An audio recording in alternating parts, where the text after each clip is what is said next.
और जो शेष 3 दिन की कथा में भक्त नहीं पहुंच सके हैं, थोड़ा थोड़ा समय निकालो सभी लोग, है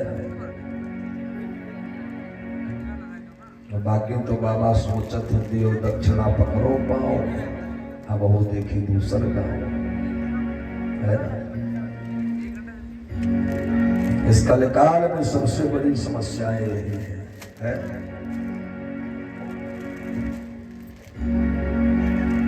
जो भक्त भाई नहीं उपस्थित है वो शीघ्र पधारे। आइए सर्वप्रथम एक भजन श्रवण करते हैं, इसके बाद में जैसी प्रभु की इच्छा ज्यादा कुछ न करते हुए बोलो लखदातार की जय, बोलो बांके बिहारी लाल की। आपने अपना बनाया मेहरबानी आपकी, आपने अपना बनाया मेहरबानी आपकी, आपने अपना बनाया मेहरबानी आपकी, आपने अपना बनाया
चर्चा श्रवण करने से पूर्व मन को निर्मल बनाने हेतु आइए सभी लोग दो बार प्रेम से भगवान का पावन संकीर्तन बोले। इसके बाद में आपके मन को सीधे भगवान की कथा की ओर ले चले। बोलो सच्चिदानंद भगवान की जय हो। बोलो सांवरे सरकार की जय हो। सभी लोग प्रेम से दो बार संकीर्तन बोले।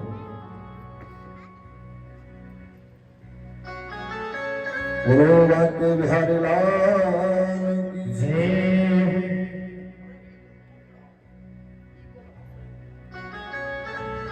बोलो रामचंद्र की जय हो। ओ वाक्य बिहारी लाल तेरी जय होवे। वाक्य बिहारी लाल तुम्हारी जय होवे। वाक्य बिहारी लाल वाक्य बिहारी लाल तुम्हारी जय होवे। वाक्य बिहारी लाल तुम्हारी जय हो।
आज कथा का चौथा दिवस है ना।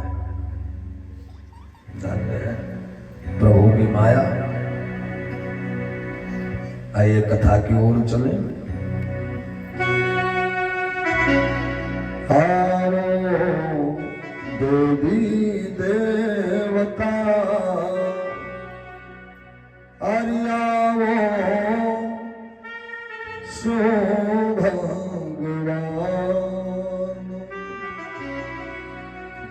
और कथा सुनन को आइए पवन पुत्र हनुमान। महाराज आज सुखदेव स्वामी जी राजा परीक्षित को गंगा नदी के किनारे मोक्ष प्रदायिनी श्रीमद् भागवत महापुराण की कथा के अंतर्गत बतलाने लगे। राजन महाराज परीक्षित कहने लगे, प्रभु हमारे मन में विचार है कि आप हमें आज कोई बाबा भोलेनाथ की सती भस्म की परम पावन गाथा सुनाने की कृपा कर। महाराज सुखदेव स्वामी बतलाने लगे, राजन एक बार की बात है और महाराज बाबा भोलेनाथ देवी सती के साथ में कैलाशगिरी पर्वत पर विराजमान है। आज बाबा भोलेनाथ के मन में विचार है कि बड़ा समय हो गया है राम कथा सुने हुए और ये बात त्रेता युग की है। बाबा के मन में भाव है कि राम कथा सुने बड़ा समय हो गया है। आज बाबा का विचार है राम कथा सुनने। ये बाबा भोलेनाथ जो है ना, ये राम कथा के बड़े रसिक हैं।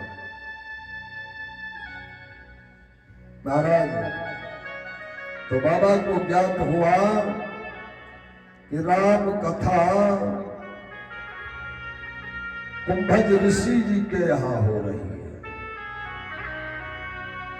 महाराज बाबा भोलेनाथ देवी सती के साथ में आज कुंभज ऋषि जी के यहां पहुंच गए राम कथा सुनने के लिए।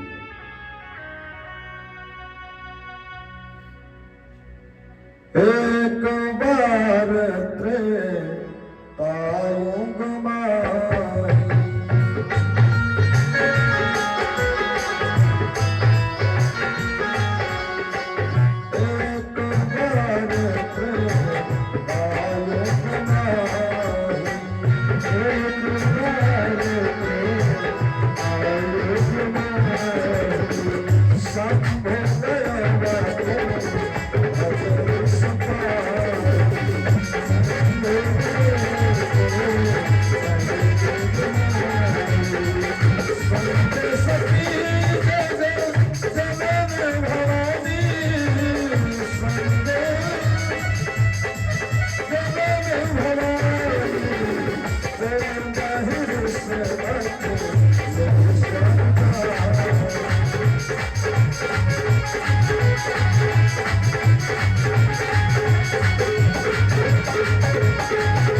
माही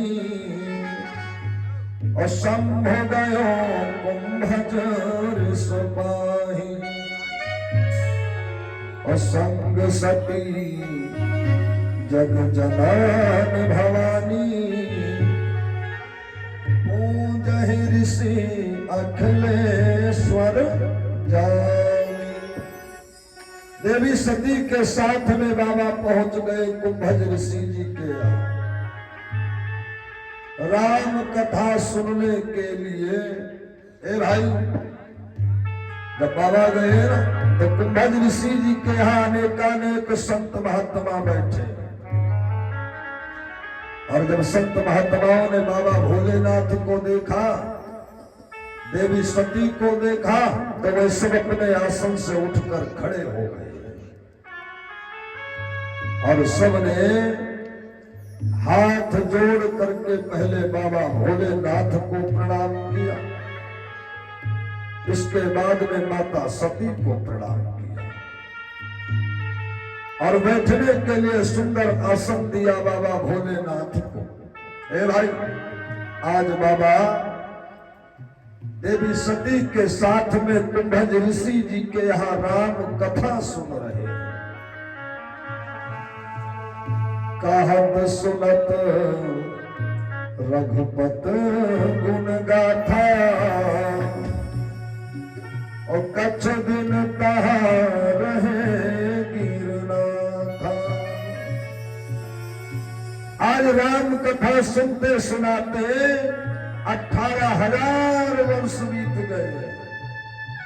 है भाई, अब आज के लोगों को 7 दिन का समय नहीं है।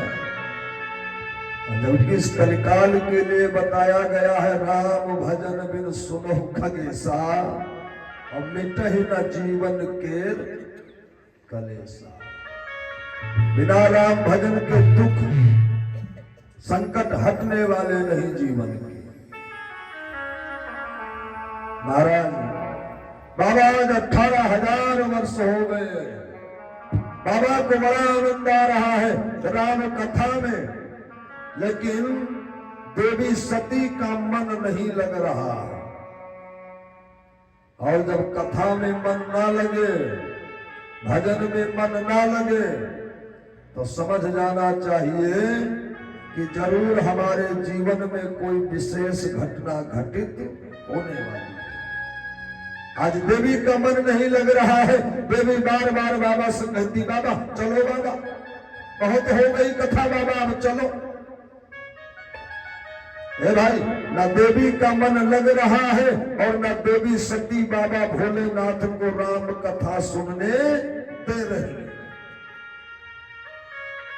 महाराज बाबा भोलेनाथ को विवश कर दिया देवी सती ने, और बाबा आज उठ करके आसन से खड़े हो गए और हाथ जोड़ करके बाबा भोलेनाथ, जितने संत महात्मा बैठे हैं, आज सबसे जाने की अनुमति लेने लगे।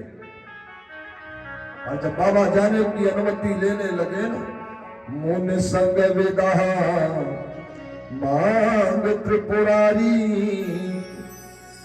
चले वो भवन संग दाक्ष कुमारी। बाबा वापस चल दिए, लेकिन जब बाबा जाने लगे तो जितने संत महात्मा थे वो सब जान गए कि बाबा भोलेनाथ कथा सुनना चाह रहे थे, लेकिन देवी सती ने सुनने नहीं दिया। इसलिए सबने हाथ जोड़ करके बाबा को तो प्रणाम किया, लेकिन जाते समय देवी सती को किसी ने भी प्रणाम नहीं किया। महाराज आज बाबा चल दिए, और चलते चलते बाबा भोलेनाथ आज घने वनों से, ऊंचे ऊंचे पहाड़ों से चलते कैलाशगिरी पर्वत की ओर आ रहे हैं। और महाराज आज इधर अयोध्या में महाराज राजा दशरथ ने पुत्र कामेष्टि यज्ञ किया, और उस पुत्र कामेष्टि यज्ञ में स्वयं ब्रह्म को अवतार लेना पड़ा। महाराज दशरथ जी के यहाँ और कैकेयी के 3 वरदान मांगने पर भगवान राम, लक्ष्मण और माता सीता को 14 वर्ष का वनवास भी हुआ। ये तीनों पंचवटी में घास फूस की पर्णकुटी बना करके निवास कर रहे हैं। है भाई, और एक दिन आकाश मार्ग से लंकाधिपति रावण की बहन शूर्पणखा विचरण करने के लिए आई। शूर्पणखा ने जब राम और लक्ष्मण को देखा ना, तो उसके मन में विचार आया कि कितने सुंदर है ये दोनों मानो। यदि इनके साथ में हमारा विवाह हो जाए तो कितनी अच्छी बात है। भाई, आज मन में ऐसा विचार करके शूर्पणखा एक मायावी निश्चरी है, अच्छा एक बात और जान लो, सतयुग द्वापर त्रेता इनमें जो निशाचर होते थे उनकी विशेष पहचान होती थी ना, है? लेकिन कलयुग में पहचान कोई है नहीं। लेकिन एक पहचान है, बाबा ने संकेत दिया है। क्या संकेत दिया है? मां नहीं बात, पिता नहीं देवा, मां नहीं बात, पिता नहीं देवा, मां नहीं बात, पिता नहीं देवा, मां नहीं बात, पिता नहीं देवा, साधु में संगत वही सेवा, साधु में संगत पावै सेवा,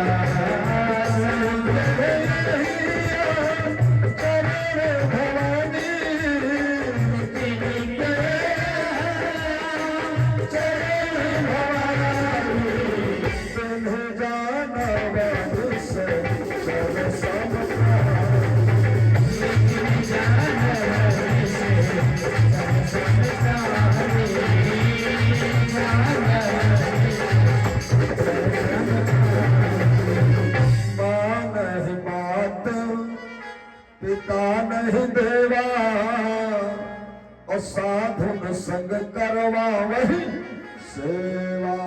जो अपने माता पिता बड़े और गुरुजनों का आदर नहीं करता है, भगवान को नहीं मानता, भगवान की कथा में जाए ना, भजन ना करे, उन्हीं के लिए बाबा ने बताया मां नहीं मात, पिता नहीं देवा और साधु में संग करवा वही सेवा। और जिनके यही आचरण भवानी तिन्ह जानो निश्चर सम, वही इस कलकाल के निश्चर है।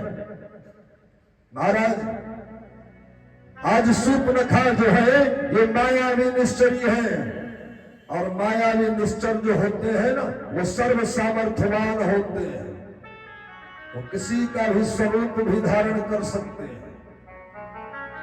सूर्पनखा आज अपना मायावी स्वरूप धारण किया है और रूप बदल करके आज भगवान राम के पास में आई और कहने लगी, हे राम तुम हमारे साथ में विवाह कर लो राम। तो सब पुरुष नमो सब नारी, अस संयोग विधि रचे हूँ विचारी। कहा संपूर्ण सृष्टि पर न हमारे जैसी सुंदर स्त्री है, न तुम्हारे जैसा कोई सुंदर मानव है, इसलिए राम हमारे साथ में विवाह कर लो राम। राम जी कहने लगे, देखो सूर्पनखा हम एक पत्नी व्रतधारी राम है, और जब तक हमारी पत्नी सीता हमारे साथ में है ना, हम आपके साथ में विवाह कर नहीं सकते। आज लक्ष्मण के पास में गई है ए भाई, और लक्ष्मण को राम जी ने इशारा किया और लक्ष्मण ने सूर्पनखा की नाक और दोनों कान काट दिए। विवाह भी नहीं हुआ, नाक और कान भी कट गए। बिना मझुआ के विवाह होता नहीं है? यदि मझुआ है नहीं तो विवाह होने वाला नहीं है। रामचरितमानस के अनुसार दो विवाह ऐसे हैं जिनमें कोई मझुआ लगा ही नहीं तो वो विवाह हुए ही नहीं। एक तो नारद जी, ये भी बेचारे इनडायरेक्ट विवाह करने पहुंच गए, विवाह भी नहीं हुआ और शकल भी बंदर जैसी बन गई। दूसरी ये सूर्पनखा, ये भी डायरेक्ट आ गई, विवाह भी नहीं हुआ, नाक और दोनों कान भी कट गए। महाराज अब सूर्पनखा कहाँ गई? अपने भैया खर और दूषण के पास।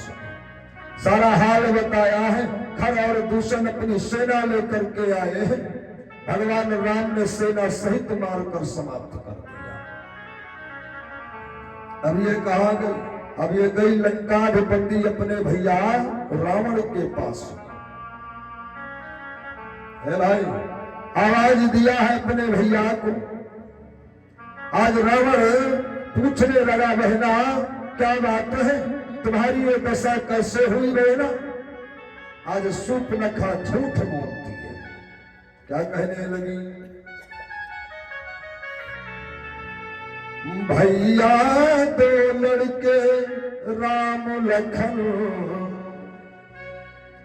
भैया दो लड़के राम लखन इस दंडक वन में आए हैं।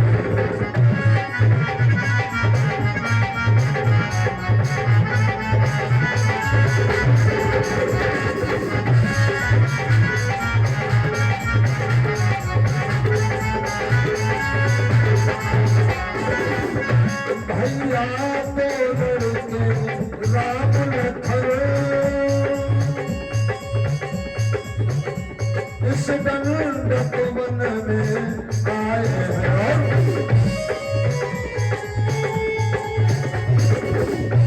संग में एक सुंदर नार प्रिय,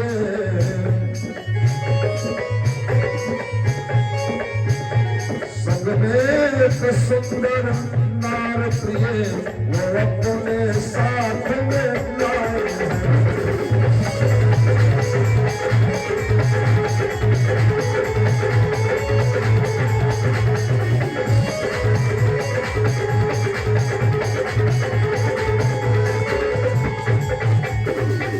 भैया दो लड़के राम लखन और इस दंडक वन में आए हैं, और संग में एक सुंदर नार प्रिय वो अपने साथ में लाए हैं। तो रावण पूछने लगा, बहना ये बताओ तुम्हारी नाक और कान कैसे कटी, तुम वहां क्या करने गई थी? आज सूपनखा झूठ बोलती है। भैया मैं उधर अचानक निकल पड़ी, हो मैं उधर अचानक निकल पड़ी, उस तपसी से मिलना चाहा।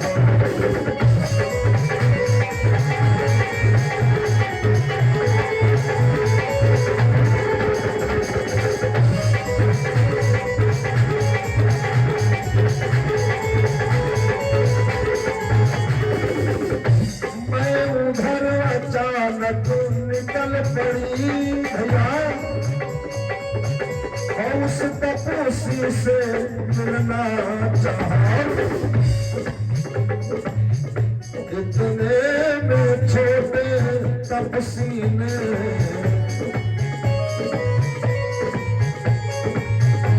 इतने में छोटे तपसी ने मुझ संग कछु छल करना चाहा।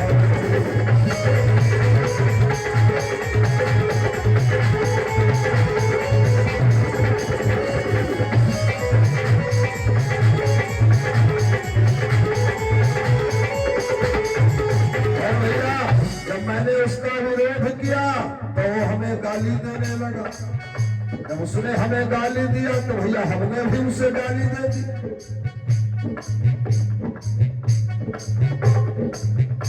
पहले उसने हमें दी गाली,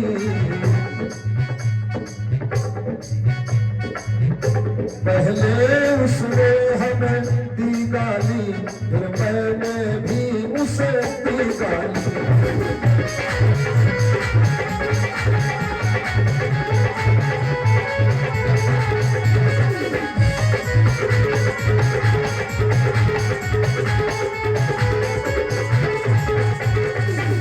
पहले उसने हमें दी गाली, फिर मैंने भी उसे दी गाली। और इतने में छोटे तपसी ने, इतने में छोटे तपसी ने नाक कान काट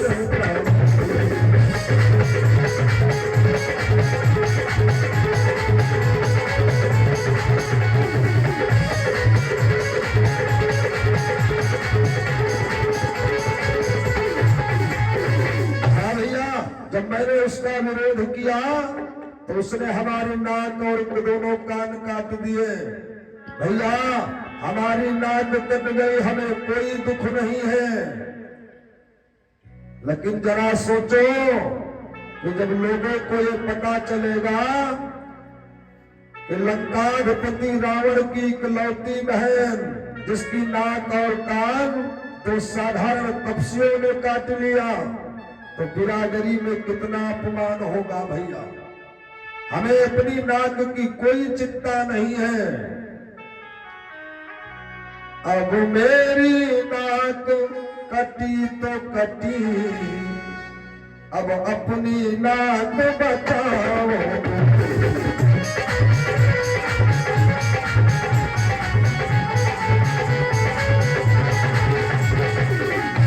अब मेरी नाक कटी तो कटी, अब अपनी नाक बचाओ। है जग में जिसके नाक नहीं, है जग में जिसके नाक नहीं, है नकता नाम धरा।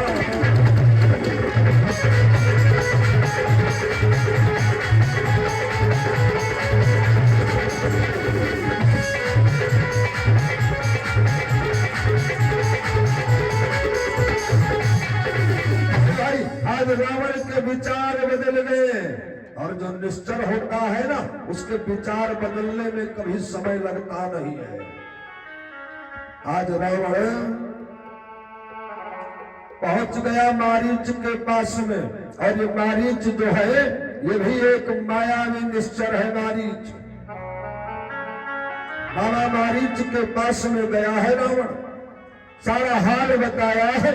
आज मारीच समझाने लगा, देखो महाराज, जिसे तुम साधारण मानव समझ रहे हो, जिस राम को, वो साधारण मानव नहीं है। राम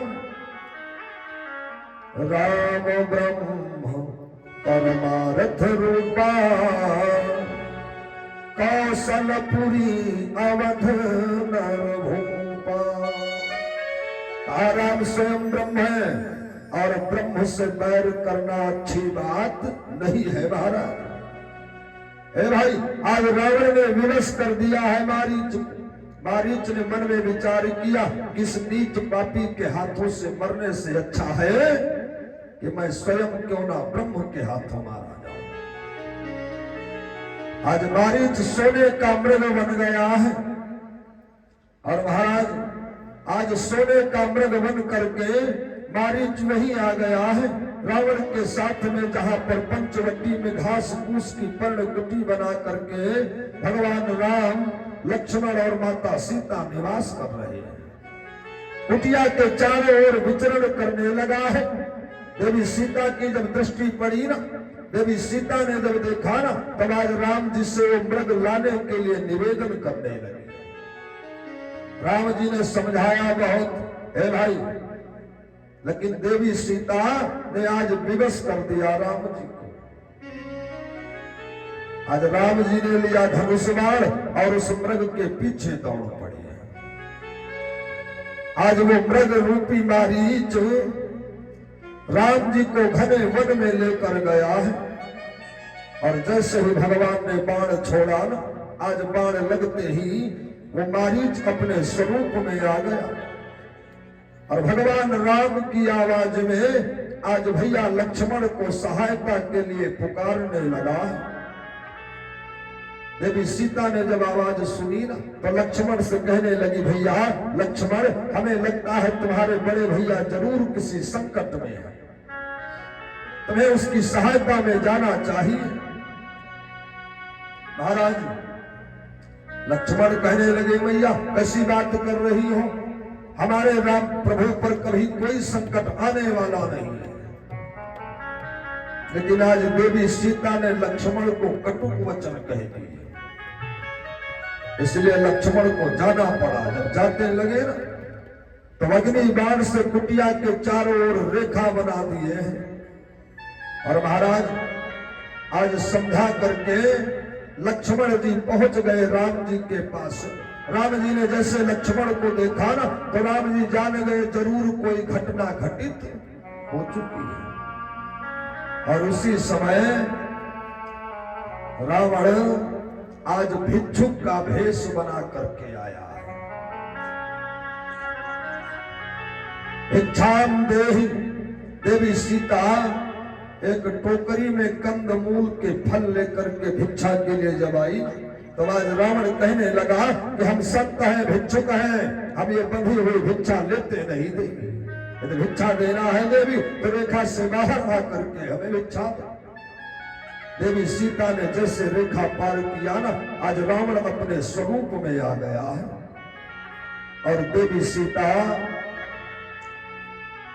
को पुष्पक विमान में बिठा करके लंका की ओर लेकर चल दिया। आज दोनों भाई बड़ी शीघ्रता से कुटिया के पास में आए हैं। और जब देवी सीता को नहीं पाया राम जी ने तो राम ब्रह्म अपनी पत्नी सीता के लिए रो रहे हैं। कुटिया के चारों ओर अपनी पत्नी सीता को खोज रहे हैं राम ब्रह्म। वीरा विकल नरयो रघुराई और खोजत विपिन फिरत दो भाई। और कबहु योग वियोग न जाके और देखा प्रगट विरहा दुखदाई। महाराज आज राम जी अपनी पत्नी सीता के लिए रो रहे हैं। पशु पक्षी जीव जंतु सबसे अपनी पत्नी सीता के विषय में पूछ रहे हैं। हे खग मृग हे मधुकार श्रेणी, हे खग मृग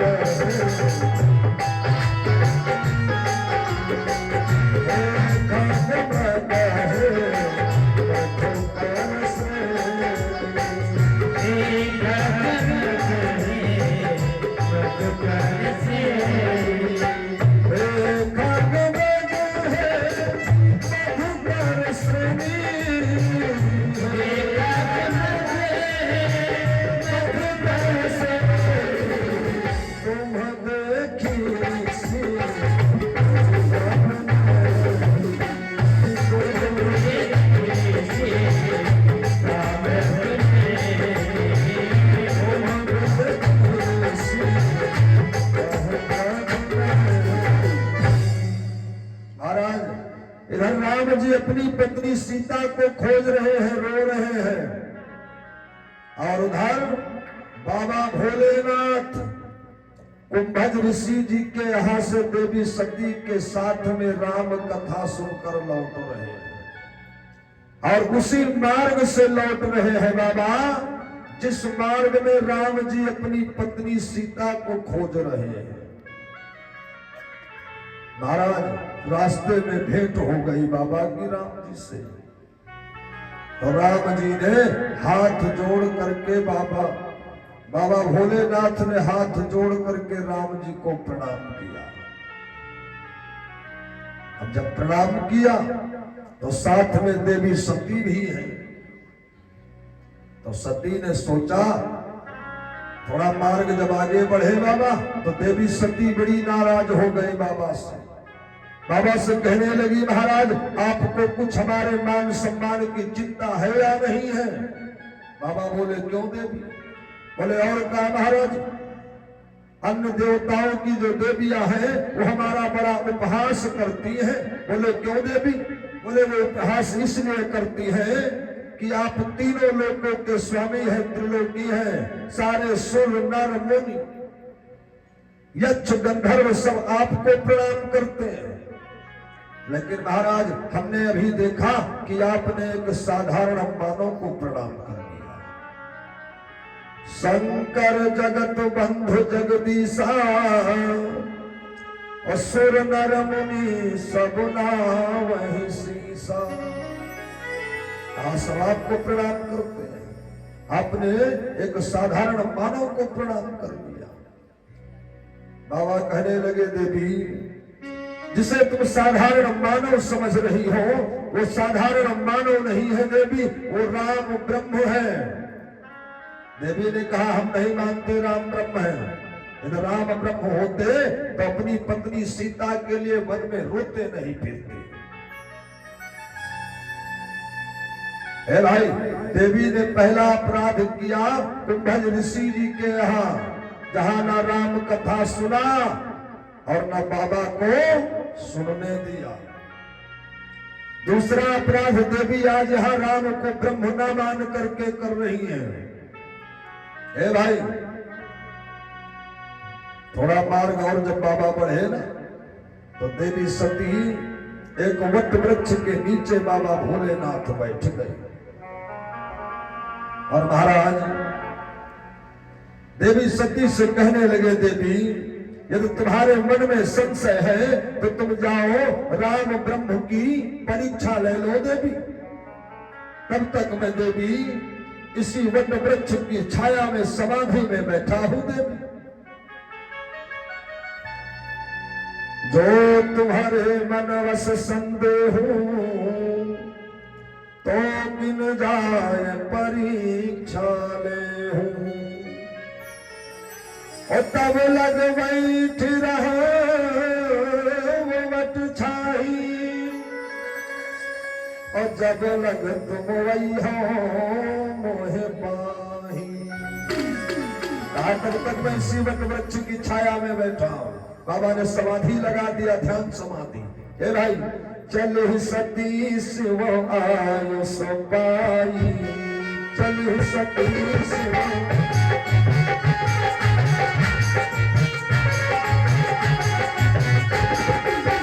चल सती शिव आयो सपाई, चल सती शिव कर विचार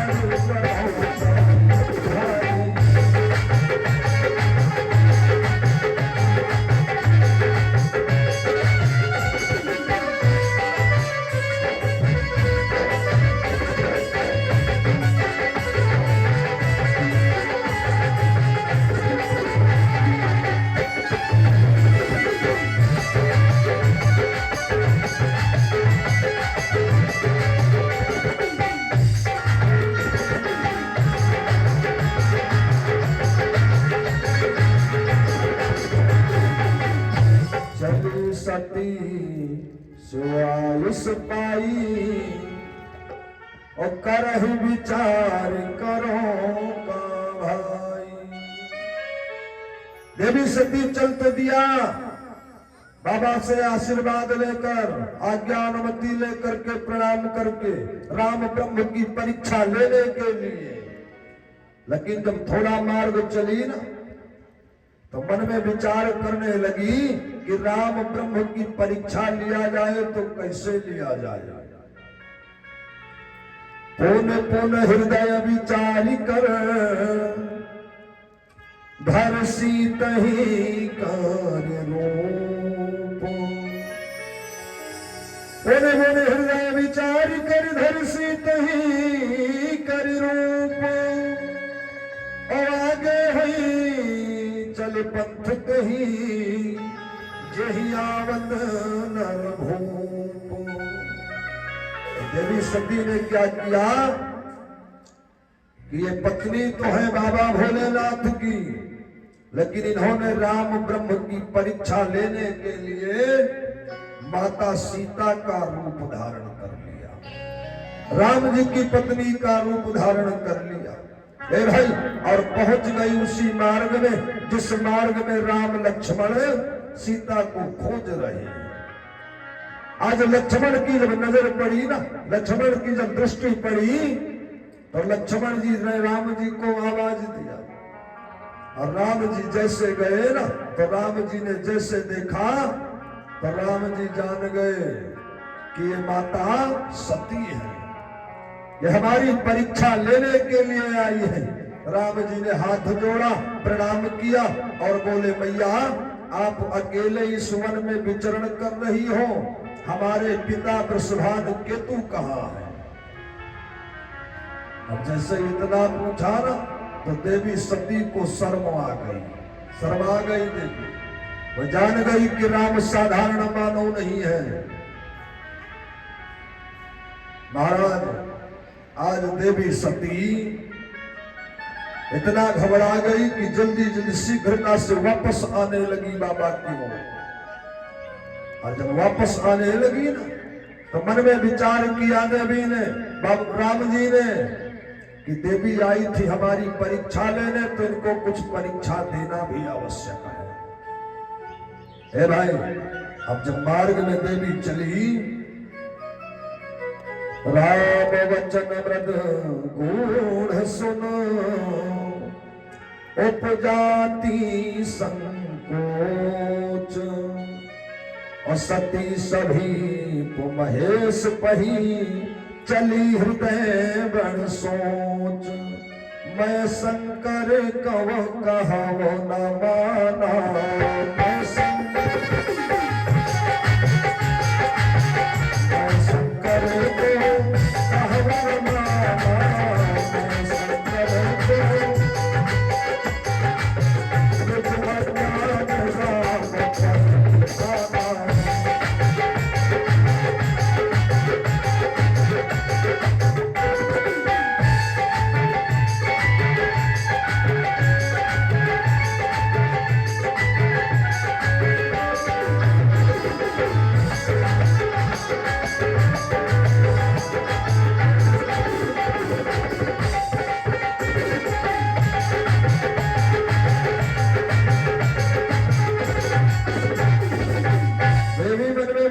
करने लगी कि मैंने अपने बाबा की बात ना मान करके बड़ा अपराध किया है भाई। और देवी जब वापस आने लगी तो राम जी ने सोचा कुछ परीक्षा देना भी जरूरी है। तो राम जी ने क्या किया कि देवी जिस मार्ग से आ रही है, आज उसी मार्ग पर उन्हें राम, लक्ष्मण और माता सीता ये तीनों दिखाई दे रहे हैं। अब ये घबरा गए, जिस मार्ग से वापस आने का प्रयास करती है। तो देवी ने क्या किया, अपने दोनों नेत्रों को बंद करके मार्ग में ही बैठी। हृदय कंपन सुध कछु नाही, और नयन मोद बैठी मगमाही। अपने दोनों नेत्रों को बंद कर लिया है भाई। और किसी तरह जब वापस देवी आई ना, तो बाबा की जब समाधि से आंख खुली तो बाबा पूछने लगे देवी कहाँ गई थी? तो देवी झूठ बोलने लगी। बाबा पूछने लगे, क्या पूछने लगे? हो शिव पूछे, हो बाबा पूछे, सती सन बात परीक्षा कैसे नहीं? शिव पूछे, सती सन बात परीक्षा कैसे नहीं? बाबा पूछे, सती सन बात परीक्षा कैसे नहीं? बाबा पूछे, सती सन बात परीक्षा कैसे नहीं? बाबा पूछने लगे तो सती झूठ बोलने लगी। बोले महाराज हम तो गए थे राम जी को प्रणाम करने, हमने सोचा आपने प्रणाम किया तो हम भी प्रणाम करा है। सती जाए चल नन सिर नाई, सती जाए चल सकल कथा कछु प्रभु समुदाई, मन कथा प्रभु समुदाई। परवाने हाथ देवी अपने दोनों हाथों पर बीज रही है। कर बीजत और पछता परीक्षा कैसे नहीं?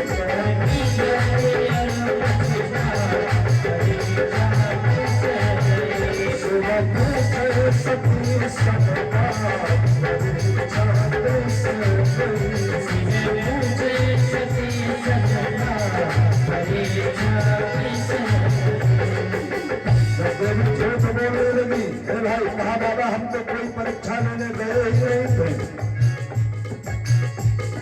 जो व्यक्ति झूठ बोलता है तो वो जल्दी जल्दी में बात बनाने में उसके मुख से जरूर ऐसी बात निकल जाती है जिससे सामने वाले को संदेह हो जाता कि ये भाई साहब झूठ बोल रहे हैं।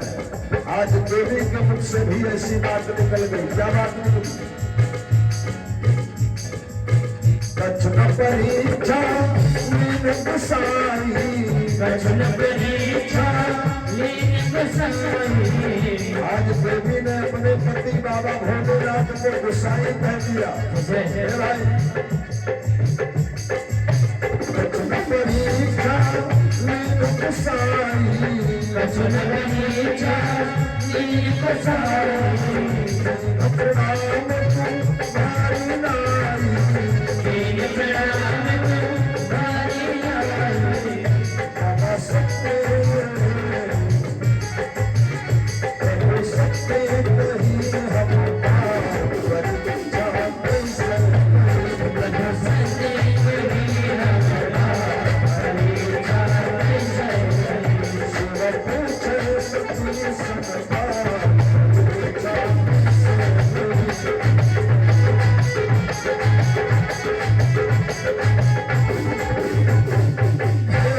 जब देवी ने झूठ बोला तो बाबा ने समाधि लगाया। तब शंकर दे खेहोधर ध्याना,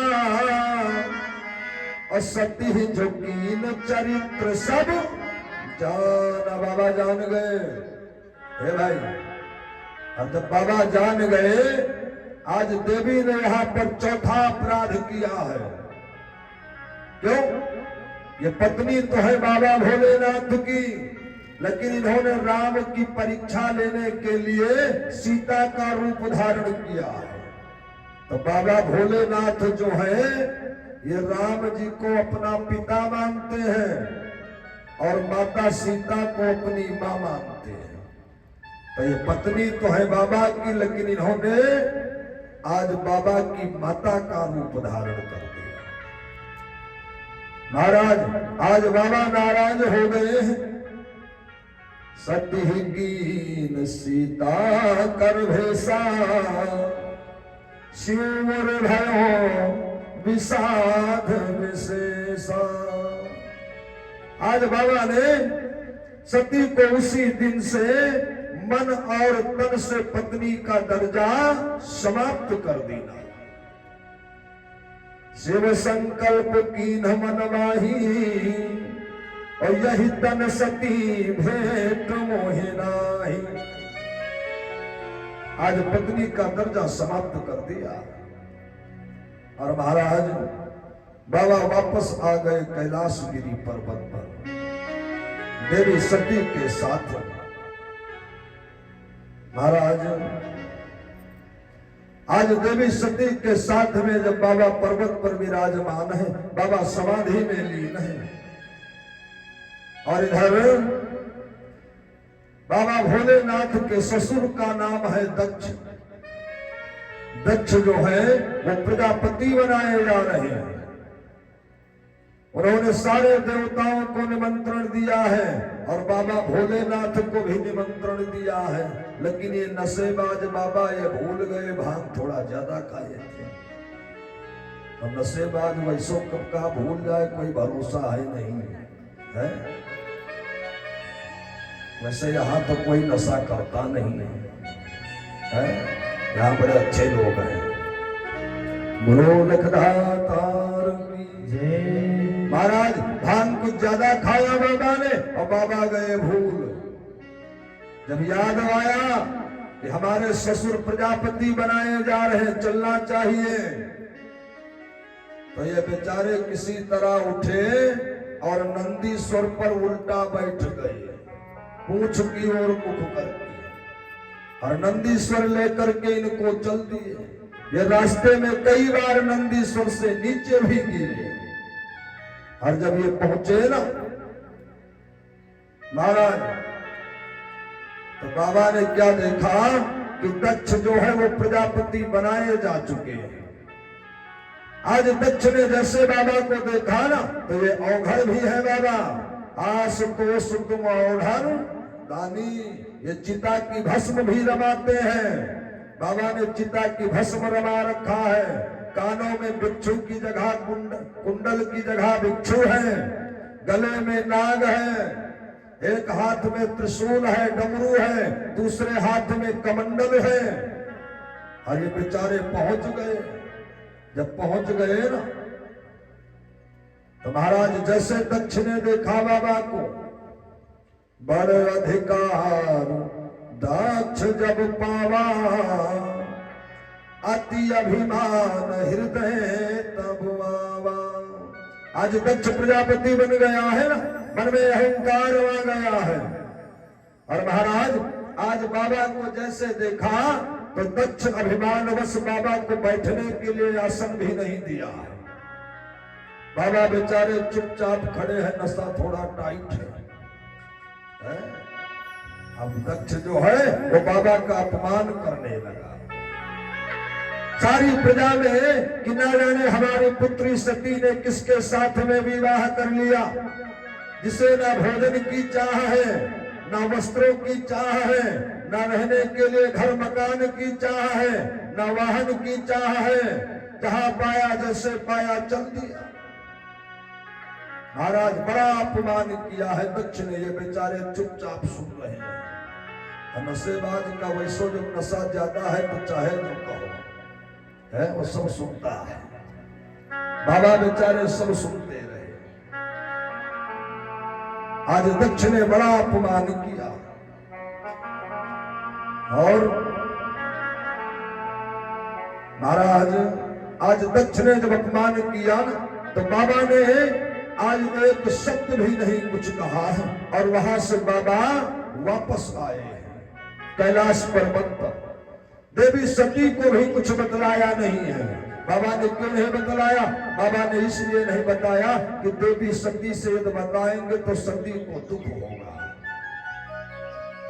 महाराज बाबा कैलाशगिरी पर्वत पर बैठे हैं और जहां पर अभिमान आ जाए, अहंकार आ जाए तो समझ लो पतन निश्चित ही है। और ऐसा कोई संसार में जन्मा है ही नहीं जिसके मन में अहंकार और अभिमान ना आए है? लक्ष्मी में ही सारे दोष हैं, सारे अवगुण हैं। इसका सदुपयोग करोगे तब तो सीताराम है? और तो बताया गया, क्या बतलाया गया है? नहीं को अस जन जग माही,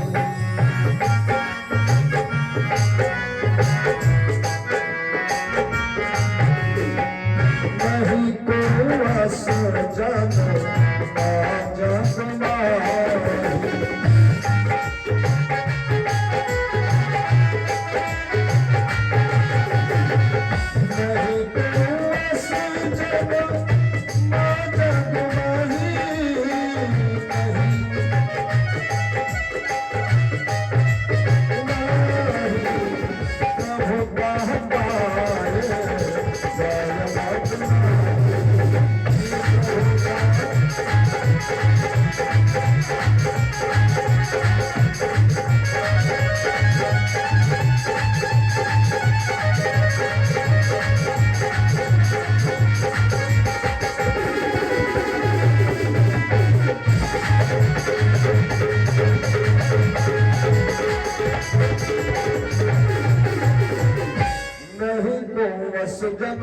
जग माही और प्रभु का पाय जाय मत माही।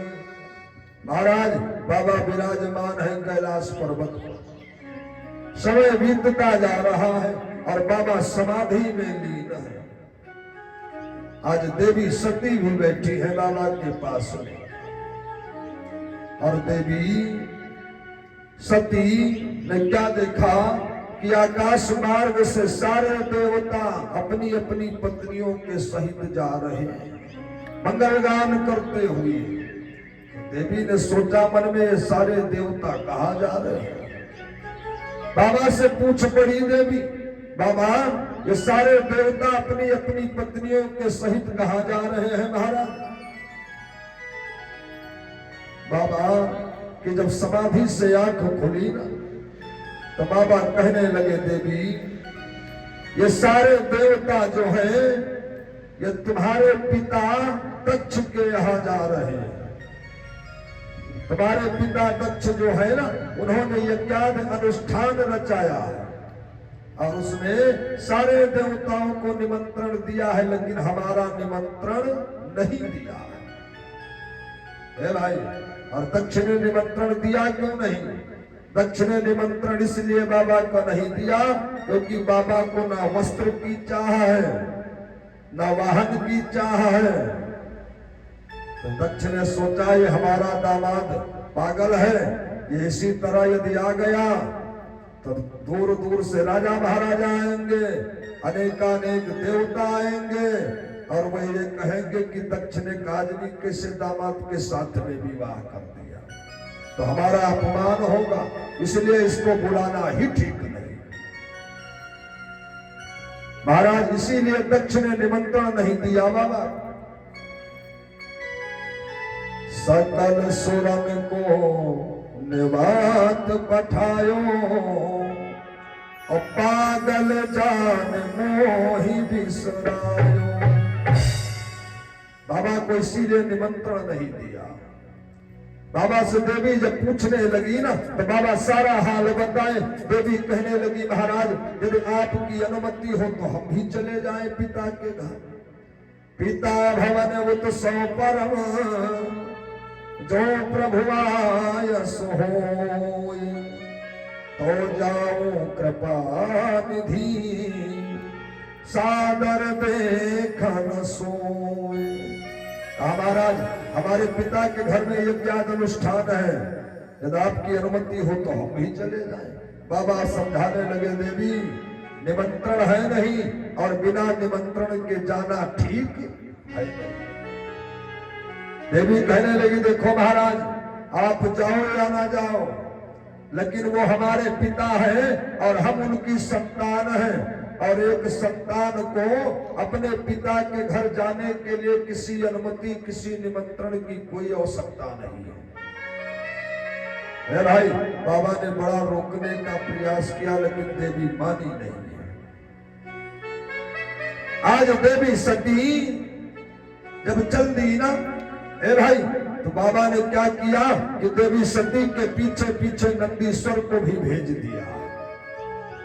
अब देवी जब आई तो महाराज आज देवी सती की अन्य बहनें भी आई हुई है, लेकिन किसी ने भी देवी से ठीक मुख से बात नहीं किया।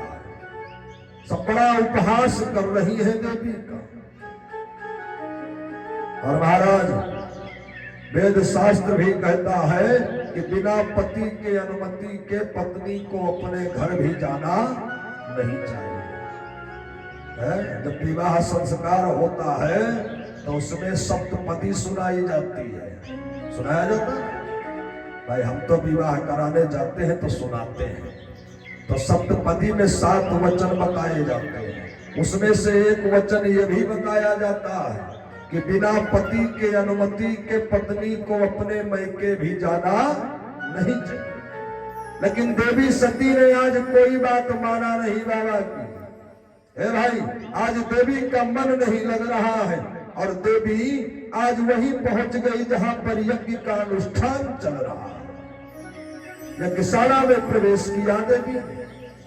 जब यज्ञशाला में प्रवेश किया ना तो देवी ने क्या देखा कि दक्ष ने सारे देवताओं को तो स्थान दे रखा, सबको बुलाया है, लेकिन बाबा भोलेनाथ का कोई स्थान नहीं है। और जहां पर पति का सम्मान ना हो वहां पर बिल्कुल नहीं जाना चाहिए। महाराज आज देवी ने जैसे देखा ना तो आज देवी सती मन में विचार करने लगी कि मैंने बाबा की बात ना मान करके बड़ा अपराध किया। और महाराज बाबा ने पहले भी रोका था देवी को और बताया भी गया है। क्या बतलाया गया है? तदा को विरोध जहाँ कोई वहाँ गए कल्याण न होई।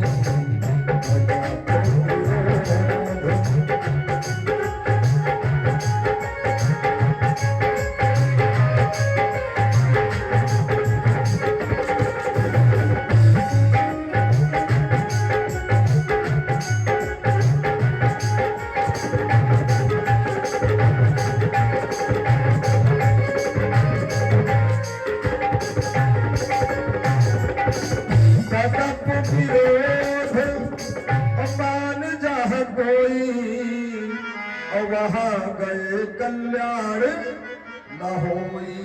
यदि आप कहीं जाओ और जिसके यहाँ जाओ और वो आपको देखकर प्रसन्न ना हो है, तो वहां बिल्कुल जाना चाहिए नहीं, और बुलावा ना हो तो बिल्कुल मत जाओ। महाराज आज देवी सती ने जब देखा ना, तो देवी सती ने अपना अपमान समझा है। और महाराज आज देवी सती ने यज्ञशाला के अंदर ही अपने अंचल में योग अग्नि का आवाहन किया है।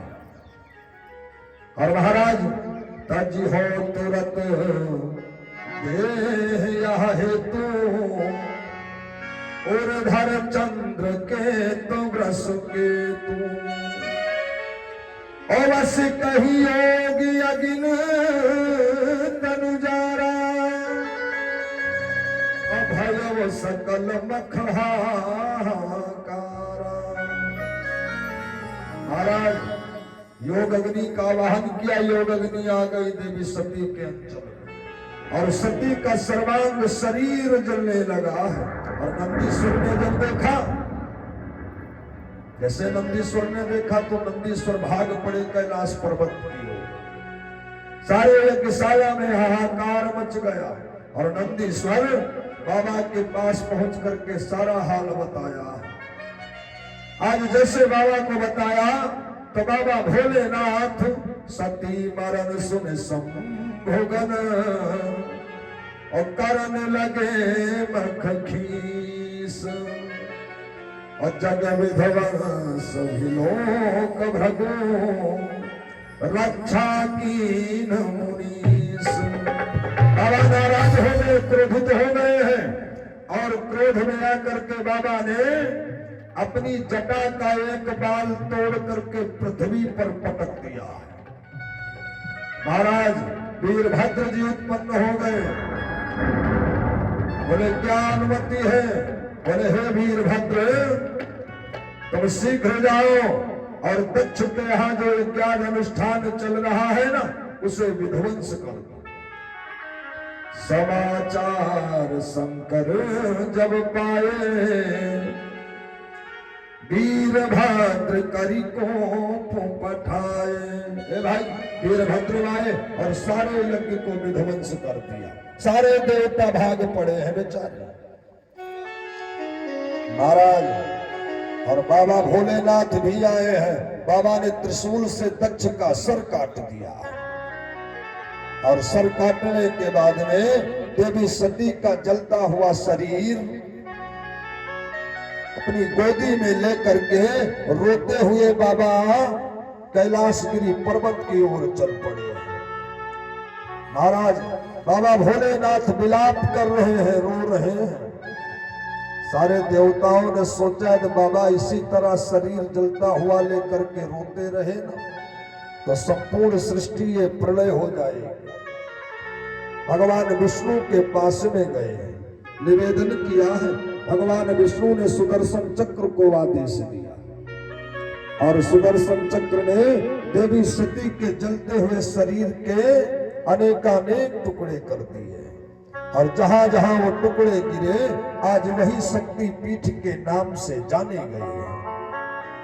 सारे देवता पुनः निवेदन करने लगे दक्ष के जीवन के लिए।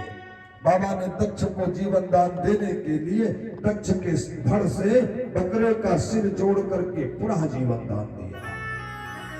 और महाराज बाबा कैलाशगिरी पर्वत पर बैठे हैं, और वही देवी सती जा करके राजा हिमांचल के यहाँ अवतरित हुए।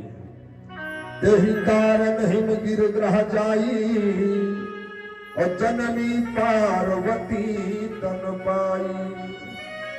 महाराज आज राजा हिमांचल के यहाँ अवतरित हुई है और नारद जी के आदेशानुसार बाबा की घनघोर तपस्या करने के बाद में देवी सती का पुनः विवाह भगवान शिव के साथ में हुआ और देवी सती बाबा भोलेनाथ के देवी पार्वती के स्वरूप में कैलाशगिरी पर्वत पर विराजमान है।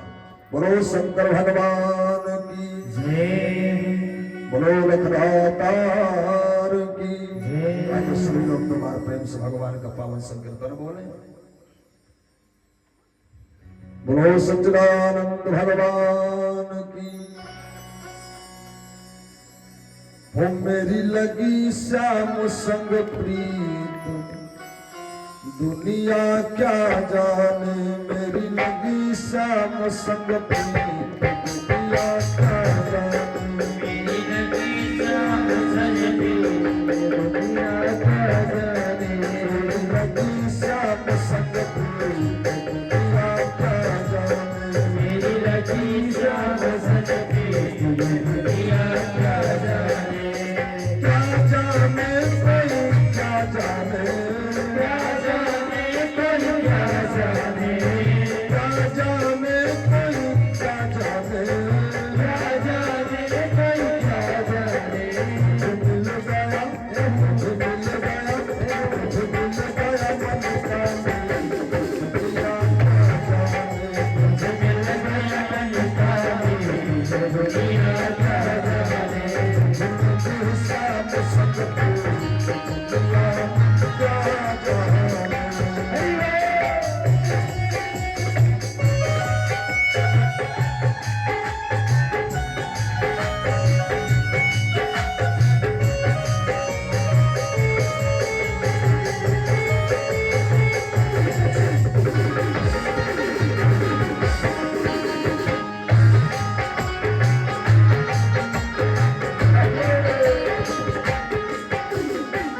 सभी लक्ष्मण श्याम के जब से सभी लक्ष्मण श्याम के जब से, हुई बावली मैं तो तब से, हुई बावली मैं तो तब से, कभी प्रेम की डोर मोहन से, कभी प्रेम की डोर मोहन से, नाता तोड़ा मैंने जग से, नाता तोड़ा मैंने जग से।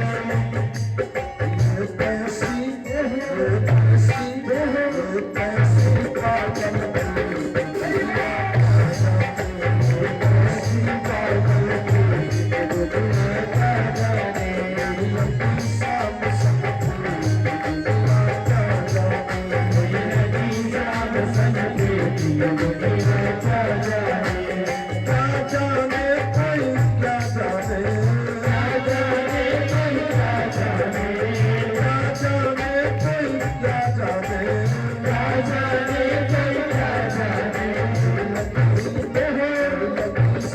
संग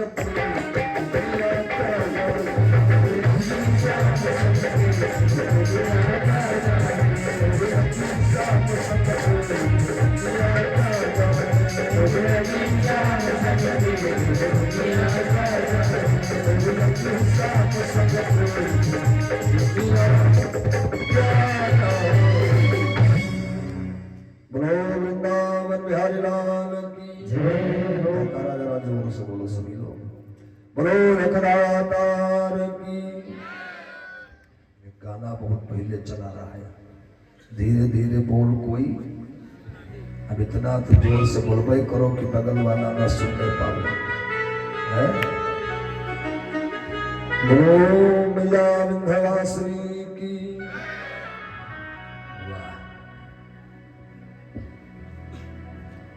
अब आइए भगवान श्री कृष्ण के जन्म की कथा की ओर चले। आज कथा बहुत है ना, और कथा में ही इतना आनंद है कि व्यथा की जरूरत नहीं। यदि मन से सुनोगे भाव से, यदि मन से भाव से हो नहीं कथा में तो फिर समझ में आएगी नहीं, तब तो व्यथा अच्छी लगी है। बोलो लखदातार की जय। और कल्याण कथा से ही है। अब इधर उधर की व्यथा अगर सुनाए तो व्यथा बीत गए, हम वो सोची टाइम पास है। बोलो रामचंद्र की जय। महाराज आज सुखदेव स्वामी जी राजा परीक्षित को दसम स्कंद भगवान श्री कृष्ण के जन्म की परम पावन गाथा सुनाने जा रहे हैं। उग्रसेन का राज था और मथुरा के दरमियान, और था यद्यप सुख साज सब इंद्र न थी संतान।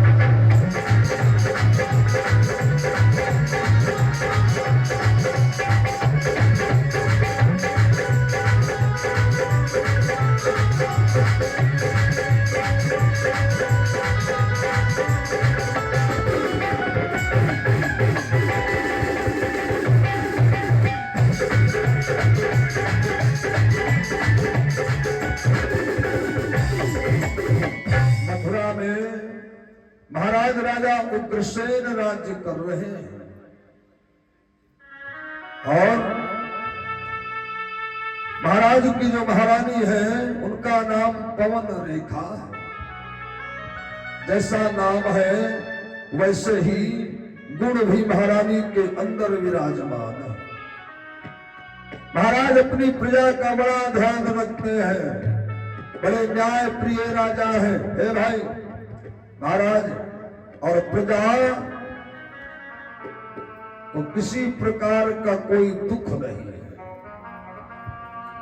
महाराज और महारानी की आधी आयु गुजर गई लेकिन कोई संतान नहीं है। आज एक दिन महारानी पवन रेखा से मिलने के लिए कुछ